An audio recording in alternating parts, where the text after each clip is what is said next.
Hello guys, welcome back to ટેકપાસી Darbar blogs. બહુ લાંબા ટાઈમ પછી પાછા આવી રહ્યા છે બ્લોગિંગની અંદર.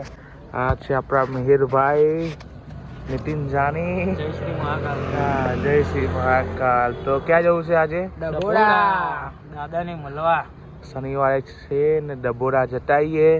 તો આગળ જઈને મળીએ.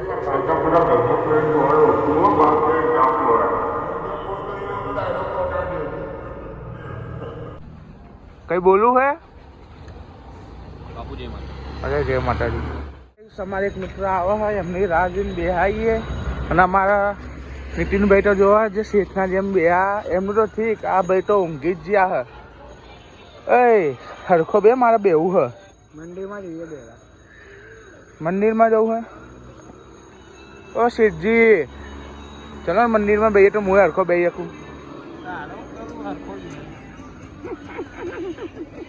ना करे जनाब, ना करे. ये क्या देख रहे हो जनाब?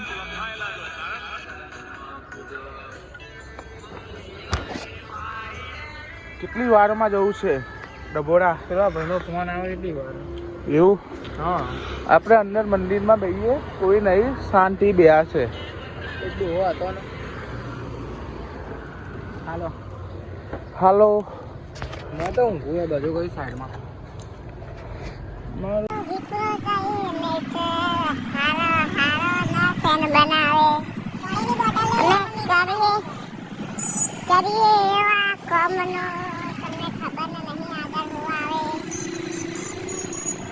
नंदीग्रामનું मंदिर. हमें यहाँ पे मिल चुका है खिलाड़ियों का खिलाड़ी. ये हाथ से बे पगे हवा है. पेट्रोल पुराई લીધું છે. ખબર નહીં કેટલાનું પુરાયું એ ખરી. જવા જ દો.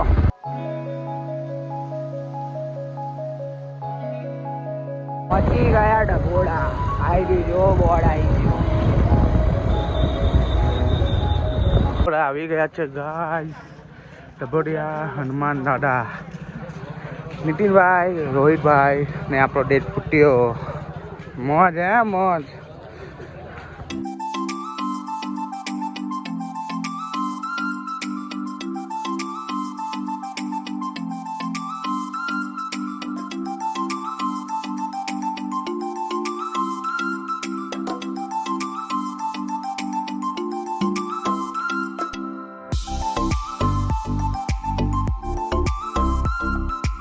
તો ગાઈસ, દર્શન થઈ ગયા છે.